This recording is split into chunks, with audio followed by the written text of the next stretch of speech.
Good girls get caught. She said bad girls know how to fix that. So criticism is not a good thing. Conversation is what you need. These babies, beyond them being cuddly, cute, and smell good, they're human beings.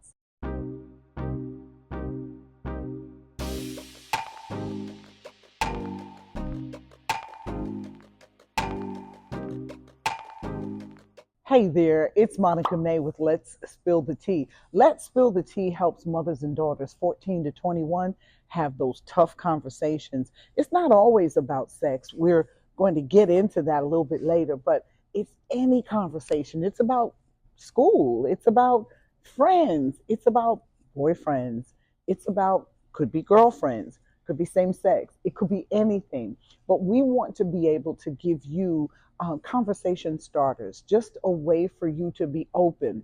The one thing that happens when girls start running away, they don't feel validated. When girls start shrinking into themselves or retreating into their room, slamming the doors, they don't feel seen. They don't feel validated. They don't feel understood.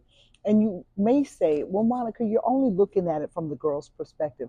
I'm not, but I just know what it's like to grow up in a household where everything's moving, but no one seems to see you. I know what it's like to not feel seen.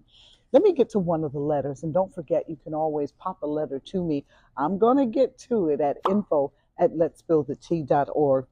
This one kind of broke my heart because we talk about things like this, but my daughter's 16 and recently found out that she was pregnant. Now, I had been warning her about the boy she was dating. Now she's going to have to be a single mom, just like I was. I wanted to spare her the pain of what I went through. Sometimes I feel like I'm criticizing her more and more so than helping. What do I do to show her that I support her, but also don't approve of her choices? Well, she knows that you don't approve of her choice. No one wants to be 16 and pregnant and raising a child on their own. Let me say that again. We know the consequences of our acts could be pregnancy. We risk it anyway. But when we get caught, my grandmother said this, good girls get caught. She said bad girls know how to fix that. Listen, Granny, I know where you were coming from and I totally get it. But Mom, you probably feel just as guilty as she does. Trust me, this is not something that she wanted. All right. Sometimes, though, girls do want to have these babies by these guys. They think if they're going to keep them, baby, that boy gonna run away quicker than you can say hopscotch and whatever, because the baby is not going to hold any relationship together. And I know you feel like you're criticizing her. Are you? What could you possibly be critical of? The mistake was already made. You have a beautiful, healthy grandchild. Love on that child.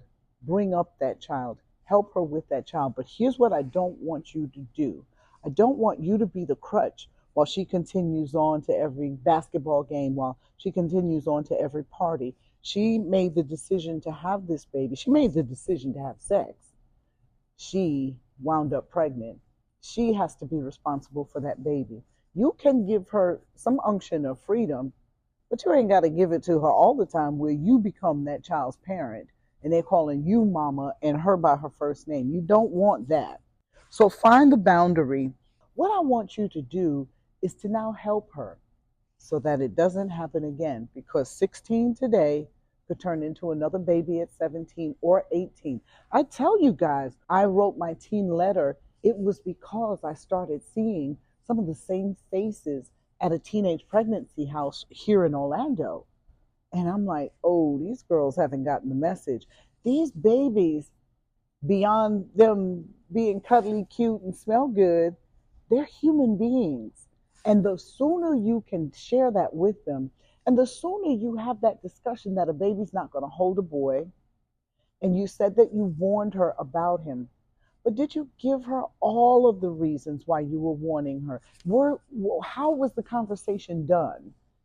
Was it in a confrontational way? Because you confront and they do the exact opposite.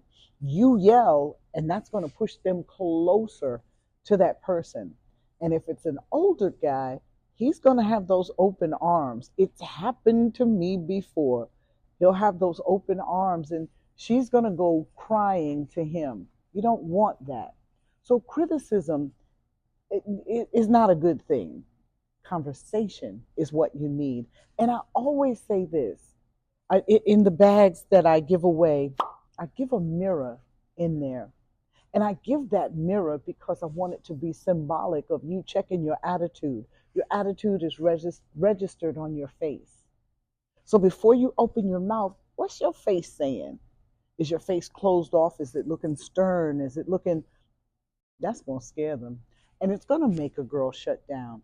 So be open, be willing to talk. And talk means two people exchanging ideas, two people having a chance to go around and around with conversation, two people engaging in, now it's got to be adult conversations.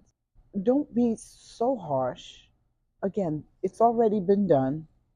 Now we move on. And now we make it so it doesn't happen again. So continue to be open with her. Continue to babysit because I know you want to, just spoil and love up on that baby. But also let her know you're not the new plugged in granny. That's not going to work for you. But also let her know that you are going to be there for her. Again, continue to pray. Pray together as well. And what's done is already done. You got a blessed, healthy baby. Let it be the last one for now. And make certain that you continue to reiterate that. All right? What's done is done. Let's move forward. Thank you so much for letting me spill the tea with you.